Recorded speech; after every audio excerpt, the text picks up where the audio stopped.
दिमा यो माघे संक्रान्ति चाहिँ किन मनाएको हो? उहिले राजा बनाउँदाखेरि राजा थिएन अरे त्यो जुगमा नि। हजुर। अन्त राजा एउटालाई लगेर बनायो, मरिजान्छ अरे। जतिजना राजा पक्रियो नि बनायो, राजा मरिजान्छ, हुँदैन राजा त। अन्त अब के गर्नु भनेर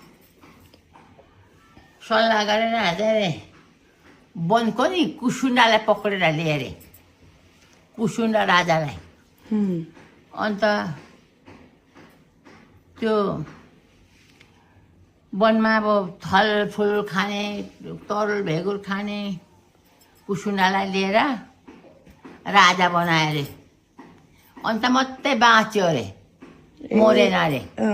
अन्त वनको राजा कुसुन्डालाई हजुर भन्नु पर्यो भन्छ। अन्त वनको राजा उता अब हाम्रो राजा बनाएको वनको राजा कुसुन्डालाई हजुर भन्नु पर्यो भन्छ अरे।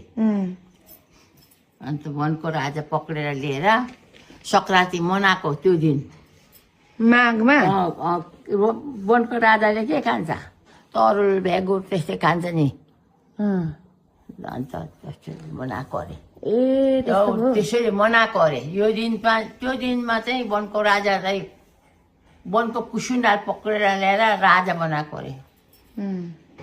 अन्त वन तरुलको टिका लाउँछ नि अन्त है। ए अन्त चाहिँ वनको राजाले चाहिँ तरुलहरू खान्थ्यो भनेर चाहिँ तरुल खाएको। कुसुन्डा त्यो कुसुन्डाले लिएर राजा बनायो।